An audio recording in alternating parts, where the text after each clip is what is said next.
무리가 여호와의 전에 헌금한 돈을 꺼낼 때에 제사장 힐기야가 모세가 전한 여호와의 율법책을 발견하고 힐기야가 서기관 사반에게 말하여 이르되 내가 여호와의 전에서 율법책을 발견하였노라. 하고 힐기야가 그 책을 사반에게 주매 사반이 책을 가지고 왕에게 나아가서 복명하여 이르되 왕께서 종들에게 명령하신 것을 종들이 다 준행하였나이다. 또 여호와의 전에서 발견한 돈을 쏟아서 감독자들과 일꾼들에게 주었나이다. 서기관 사반이 또 왕에게 아뢰어 이르되 제사장 힐기야가 내게 책을 주더이다. 하고 사반이 왕 앞에서 그것을 읽으매 왕이 율법의 말씀을 듣자 곧 자기 옷을 찢더라. 왕이 힐기야와 사반의 아들 아히감과 미가의 아들 압돈과 서기관 사반과 왕의 시종 아사야에게 명령하여 이르되 너희는 가서 나와 및 이스라엘과 유다의 남은 자들을 위하여 이 발견한 책의 말씀에 대하여 여호와께 물으라. 우리 조상들이 여호와의 말씀을 지키지 아니하고 이 책에 기록된 모든 것을 준행하지 아니하였으므로 여호와께서 우리에게 쏟으신 진노가 크도다. 이에 힐기야와 왕이 보낸 사람들이 여선지자 훌다에게로 나아가니 그는 하스라의 손자 독핫의 아들로서 예복을 관리하는 살룸의 아내라. 예루살렘 둘째 구역에 살았더라. 그들이 그에게 이 뜻을 전하매 훌다가 그들에게 이르되 이스라엘의 하나님 여호와께서 이같이 말씀하시기를 너희는 너희를 내게 보낸 사람에게 말하라 하시니라. 여호와께서 이같이 말씀하시기를 내가 이곳과 그 주민에게 재앙을 내리되 곧 유다 왕 앞에서 읽은 책에 기록된 모든 저주대로 하리니 이는 이 백성들이 나를 버리고 다른 신들에게 분향하며 그의 손의 모든 행위로 나의 노여움을 샀음이라. 그러므로 나의 노여움을 이곳에 쏟음에 꺼지지 아니하리라 하라 하셨느니라. 너희를 보내어 여호와께 묻게 한 유다 왕에게는 너희가 이렇게 전하라. 이스라엘의 하나님 여호와께서 이같이 말씀하시기를 네가 들은 말을 의논하건대 내가 이곳과 그 주민을 가리켜 말한 것을 네가 듣고 마음이 연약하여 하나님 앞 곧 내 앞에서 겸손하여 옷을 찢고 통곡하였으므로 나도 네 말을 들었노라. 여호와가 말하였느니라. 그러므로 내가 네게 너의 조상들에게 돌아가서 평안히 묘실로 들어가게 하리니 내가 이곳과 그 주민에게 내리는 모든 재앙을 네가 눈으로 보지 못하리라 하셨느니라. 이에 사신들이 왕에게 복명하니라. 왕이 사람을 보내어 유다와 예루살렘의 모든 장로를 불러 모으고 여호와의 전에 올라가매 유다 모든 사람과 예루살렘 주민들과 제사장들과 레위 사람들과 모든 백성이 노소를 막론하고 다 함께 한지라. 왕이 여호와의 전 안에서 발견한 언약책의 모든 말씀을 읽어 무리의 귀에 들려주고 왕이 자기 처소에 서서 여호와 앞에서 언약을 세우되 마음을 다하고 목숨을 다하여 여호와를 순종하고 그의 계명과 법도와 율례를 지켜 이 책에 기록된 언약의 말씀을 이루리라 하고 예루살렘과 베냐민에 있는 자들이 다 여기에 참여하게 하매 예루살렘 주민이 하나님 곧 그의 조상들의 하나님의 언약을 따르니라. 이와 같이 요시야가 이스라엘 자손에게 속한 모든 땅에서 가증한 것들을 다 제거하여 버리고 이스라엘의 모든 사람으로 그들의 하나님 여호와를 섬기게 하였으므로 요시야가 사는 날에 백성이 그들의 조상들의 하나님 여호와께 복종하고 떠나지 아니하였더라. 여러분 반갑습니다. 오늘도 퀴트로요는 기막힌 하루입니다. 본 말씀 역대하 34장 14절부터 33절의 말씀입니다. 자, 오늘 말씀에서 요시야는 말씀 회복 운동을 펼치고 있습니다. 요시야 시대나 오늘 우리 시대나 죄악으로 가득한 영적 침체의 시기입니다. 바로 이러한 시대에 우리가 갈망하는 것은 바로 부흥입니다. 그런데 이 영육 간의 부흥이 일어나기 위해서는 먼저 반드시 말씀의 회복이 일어나야 합니다. 자, 오늘도 성령께서 우리에게 주시는 음성에 우리가 함께 귀를 기울이시기 바랍니다. 먼저 14절부터 17절의 말씀을 보면 요시아의 지시로 이 성전을 보수하던 중에 성전의 저 구석에서 모세가 전했던 여호와의 율법책을 발견했다고 합니다. 여러분, 기가 막히죠. 하나님을 예배하는 성전에서 마땅히 읽혀지고 들려져야 될 성경이 치워지고 또 아무도 모르는 성전의 구석에 방치되어 있었던 것입니다. 여러분, 이것은 당시 이스라엘의 영적 상태가 얼마나 비참했는지를 단적으로 드러내는 것이죠. 하나님의 말씀인 성경이 이 성전의 구석에 버려졌다는 것은 하나님 역시 이스라엘의 삶의 중심에서 밀어내고 버려졌다는 것을 의미하는 것입니다. 그렇습니다. 지금 우리가 나와 하나님과의 관계가 어떠한지를 알기 원한다면 내가 하나님의 말씀인 성경을 어떻게 대하고 있는지를 보면 금방 알 수가 있습니다. 자, 여러분, 신명기 6장에 보면 이 모세가 가나안 정복을 눈앞에 둔 출애굽 2세대들을 향해 마지막 당부의 말을 전합니다. 그러면서 신명기 6장 5절의 말씀에 보면 모세가 이렇게 말합니다. 마음을 다하고 뜻을 다하고 힘을 다하여 내 하나님 여호와를 사랑하라. 모세는 이 이스라엘 백성들을 향해 온 마음과 뜻을 다해 여호와를 사랑하라고 합니다. 자, 그러면 어떻게 하는 것이 여호와를 사랑하는 것입니까? 이에 대해 모세는 이어지는 신명기 6장 6절부터 9절의 말씀에 말하기를 그 말씀을 마음에 새기고 또 자녀들에게 부지런히 말씀을 가르치고 그 말씀을 그의 몸에 새기고 내 집과 문과 문설주에 새기라고 합니다. 지금 모세는 하나님 사랑은 곧 말씀 사랑이다 라는 것을 가르쳐주는 것입니다. 여러분, 그렇다면 지금 우리는 어떻습니까? 만약 오늘 여러분들을 향해 여러분들은 하나님을 사랑하십니까? 라고 묻는다면 하나님을 사랑한다고 대답하지 않을 분은 아마 거의 없을 것입니다. 특별히 오늘 이 새벽 큐티 설교를 듣는 믿음을 갖춘 분들이라 한다면 더 그럴 것입니다. 그러면 그 다음에 우리가 스스로에게 반드시 물어야 될 것은 말씀을 얼마나 사랑하고 있느냐는 것입니다. 말씀을 마음에 새기고 있습니까? 내 자녀들에게 말씀을 부지런히 가르치고 있습니까? 이 말씀을 내가 볼 수 있는 어디에든지 두고 그 말씀을 묵상하고 있습니까?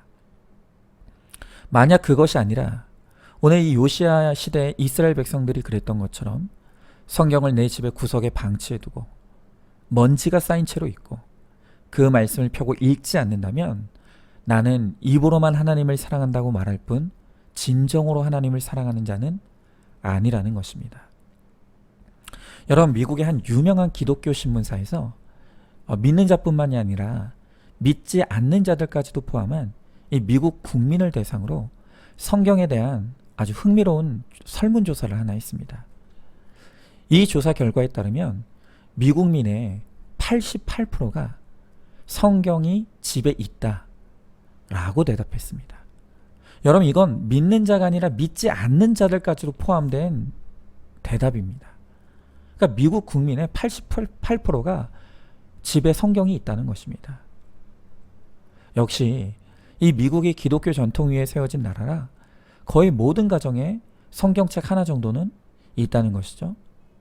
자, 그런데 그 다음에 그러면 그 성경은 얼마나 있는가 라고 물었을 때 이 설문자의 70%가 성경을 읽지 않는다 라고 대답했습니다.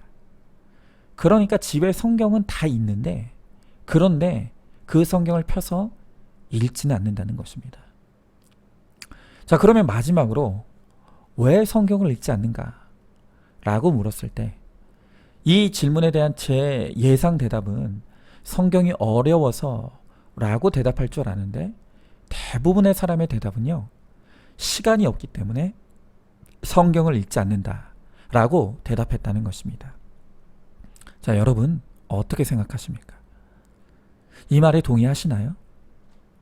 만약 여러분도 내가 바빠서 시간이 없어서 성경을 읽지 못한다 라고 생각한다면 여러분은 지금 나 자신에게 속고 있는 것입니까? 여러분, 우리 한번 생각해 보자고요. 정말 우리가 성경을 읽지 않는 이유가 시간이 없어서 읽지 못하는 게 맞습니까? 여러분, 아닙니다. 우리가 말을 정확하게 해야 되는데요.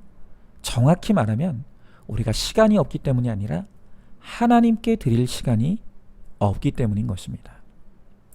여러분, 단적인 예로 우리 한국인의 텔레비전 시청 시간은 하루 평균 3시간이라고 합니다. 그리고 요즘은 텔레비전보다 스마트폰을 더 많이 보죠. 이 스마트폰을 보는 하루 평균 시간이 3시간 40분이라고 합니다. 여러분, 우리의 소중한 하루를 TV와 스마트폰을 보는데 흘려보내는 시간이 평균 5시간이라는 것입니다. 여러분, 하루에 5시간인데요. 이 둘을 합친 시간을 1년으로 계산하면요. 우리가 1년에 2달 반을 스마트폰과 텔레비전을 보는 시간에 흘려보냅니다. 그리고 우리의 한평생을 80세로 계산하면 무려 15년을 TV와 스마트폰 보는 시간으로 우리가 흘려보낸다는 것입니다.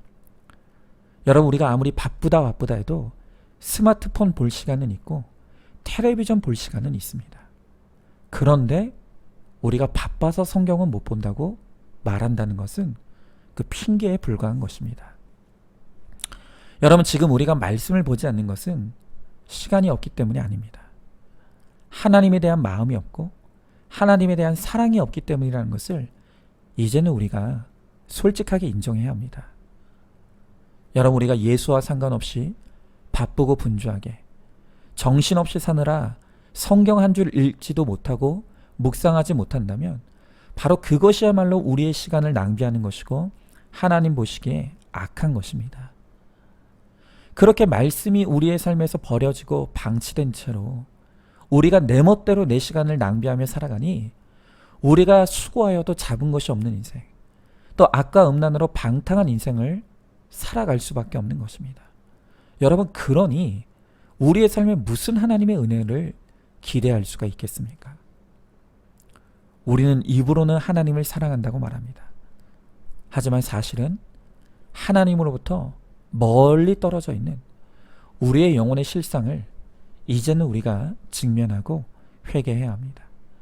그리고 이제 우리의 삶에서 멀리 방치해 두었던 말씀을 우리의 삶의 중심으로 가져와야만 합니다.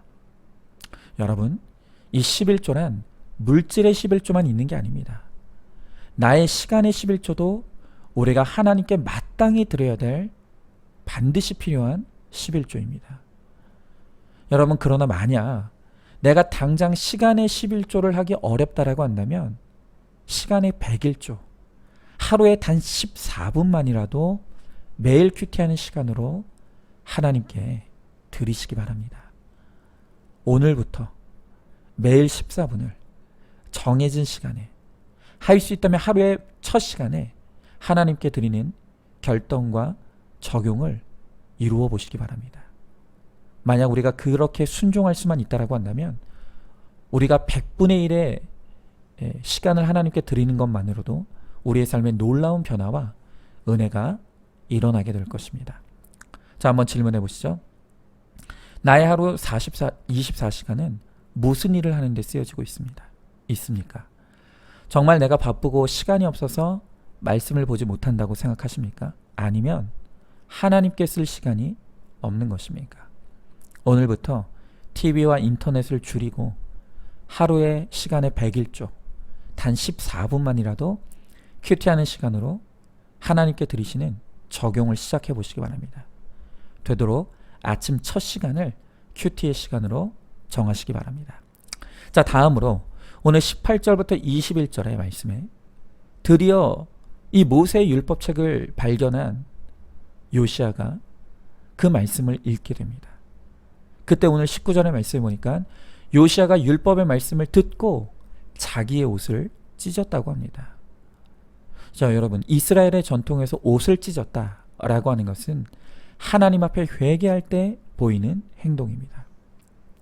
그러니까 요시야는 말씀을 듣기 시작하면서 오늘 이 이스라엘이 망하게 된 것이 우연히 일어난 일이 아니라 조상과 또 자신과 또 이 백성의 죄악으로 말미암은 것을 그가 깨닫게 되었습니다. 그래서 오늘 21절의 말씀에 보니 우리 조상들이 여호와의 말씀을 지키지 아니하고 이 책에 기록된 모든 것을 준행하지 아니하였으므로 여호와께서 우리에게 쏟으신 진노가 크도다 라고 합니다. 여러분, 지금 이 요시아가 하고 있는 것이 바로 구속사적인 큐티입니다. 요시아는 하나님의 말씀 앞에서 내 죄를 보고 옷을 찢는 회개를 이루었습니다. 그리고 구원을 소망하게 되었습니다. 여러분, 그렇습니다. 성경은 창세기부터 요한계시록까지 우리의 죄에서 우리를 구원하신 예수님에 대한 기록을 담고 있습니다. 그렇기 때문에 이 죄의 문제가 해결되기 전에는 우리가 어떤 은혜도 얻을 수가 없는 것입니다. 그렇기 때문에 성경은 우리가 그 말씀을 펴는 그 순간부터 우리의 죄에 대해 지적하고 회개를 요구합니다. 유명한 말씀이죠. 히브리서 4장 12절의 말씀에 하나님의 말씀은 살아있고 활력이 있어 저의 날선 어떤 것보다도 예리하여 혼과 영과 및 관절과 골수를 찔러 쪼개기까지 하며 또 마음의 생각과 뜻을 판단한다고 하십니다. 자, 그런데 오늘 이 히브리서 말씀의 가장 끝에 있는 이 판단하다 라는 단어의 뜻은 재판한다는 뜻입니다. 자, 그러니까 우리가 하나님의 말씀을 펴는 그 순간 우리의 재판장 되시는 하나님 앞에 우리가 서게 되는 것입니다. 그런데 하나님의 재판은 세상의 재판과 다릅니다. 세상의 재판은 그저 직관적으로 우리가 보고 들을 수 있는 드러난 우리의 행위만 가지고 재판합니다. 그러나 하나님의 말씀은 우리의 마음과 생각의 숨은 죄를 드러내고 심지어 영혼의 깊숙한 곳에 숨겨진 죄와 악까지도 다 드러내어 재판하시는 것입니다. 그래서 우리가 하나님의 말씀 앞에 정직하게 서게 될 때 우리는 완전히 벌거벗은 자가 되어서 우리의 모든 숨은 죄와 악과 수치까지도 다 드러나게 되는 것입니다. 그러므로 이 하나님의 말씀 앞에서 우리가 해야 될 일은 내 죄만 보고 내 죄에 대한 회개만 이루는 것입니다. 그것을 하나님이 가장 기뻐하시고 우리가 하나님의 말씀의 재판 앞에서 우리의 죄를 인정하고 회개할 때 비로소 나의 거룩과 구원을 이루어 주시는 것입니다. 여러분, 다른 사람에 대한 판단은 하나님께 맡기시기 바랍니다. 하나님께서 나를 정확하게 판단하시듯 다른 사람도 하나님이 정확하게 판단하십니다. 나는 오직 하나님의 말씀 앞에 나를 판단받고 나의 회개를 이룰 때 비로소 나를 구원해 주시고 거룩하게 해 주실 것입니다. 자, 질문해 봅니다. 큐티하고 설교를 들을 때 내 죄가 생각나십니까? 네 죄가 생각나십니까? 구속사의 큐티를 통해 새롭게 깨달은 나의 악과 죄는 무엇입니까? 이만하면 됐다 생각하며 내 죄 보기를 더디하고 있지는 않습니까? 날마다 큐티로 오직 내 죄만 보고 회개함으로 날마다 더 깊은 거룩을 이루어 가시기 바랍니다. 자, 이제 마지막으로 이렇게 말씀을 통해 죄를 깨닫고 회개한 요시야는 하나님의 은총을 받게 됩니다. 오늘 28절 말씀에 그러므로 내가 내게 너의 조상들에게 돌아가서 평안히 묘실로 들어가게 하리니 내가 이곳과 그 주민에게 내리는 모든 재앙을 내가 눈으로 보지 못하리라 하셨느니라. 아멘. 여러분, 오늘 이 요시야가 말씀 앞에서 내 죄만 보고 회개했더니 하나님께서 그의 죄를 사해 주실 뿐만이 아니라 그가 사는 날 동안 평안하게 하시는 은혜를 누리게 하셨다고 하십니다. 자, 그런데 요시야는 자신이 이렇게 회개함을 통해 놀라운 하나님의 은혜를 누리고 맛보는 그것에 만족하지 않았습니다. 자신이 이 놀라운 하나님의 은혜를 경험하게 되니 이 은혜를 모르는 백성에 대한 애통한 마음이 일어난 것입니다. 자, 그러자 29절부터 30절의 말씀에 요시야는 그 애통한 마음으로 사방에 지위고하를 막론하고 남녀노소를 막론하고 모든 백성들을 불러 모았습니다. 그리고 그들을 향해 모든 말씀을 무리의 귀에 들려 주었다고 합니다. 여러분, 저는 앞서서 하나님을 내가 과연 사랑하는지를 알려면 말씀을 대하는 태도를 봐야 한다고 했습니다. 자, 그러면 내가 다른 사람을 얼마나 사랑하는가는 어떻게 알겠습니까? 내가 다른 사람을 얼마나 사랑하는 마음이 있는가를 알려면 내가 다른 사람에게 말씀을 들려주고 있는가 아닌가를 보면 알 수 있습니다. 여러분, 요시야는 그의 백성을 너무너무 사랑했습니다. 그래서 말씀이 없어 회개하지 못하는 이 백성이 너무 애통하고 가슴이 아팠습니다. 그래서 요시야는 이 백성을 사랑하기에 그들을 불러 모아 그들의 귀에 말씀을 들려주었습니다. 여러분, 우리는 어떻습니까? 여러분, 정말 가정을 사랑하십니까? 정말 내 배우자를 사랑하고 정말 내 자녀를 사랑하십니까? 정말로 내 지체를 사랑하십니까? 그렇다면 그들을 사랑하기에 말씀을 들려주어야 합니다. 나는 이렇게 말씀을 듣고 회개하여 거룩과 구원을 이루는 은총을 받았는데 말씀이 없어 회개하지 못하고 죽어가는 사람들을 보면서도 말씀을 들려주지 않는다면 여러분은 사랑이 없는 것입니다. 여러분은 사랑하지 않는 것입니다. 여러분, 저는 저의 가정과 자녀들을 사랑합니다. 너무 사랑하기 때문에 날마다 가족들과 함께 회개의 복음을 나누고 있습니다. 또한 저는 우리 안산중앙교회와 또 성도님들을 진심으로 사랑합니다. 그렇기 때문에 여러분들이 다 떠나고 망하는 한이 있더라도 저는 이 구속사의 복음을 외치고 또 외칠 것입니다. 그것이 저의 사랑입니다.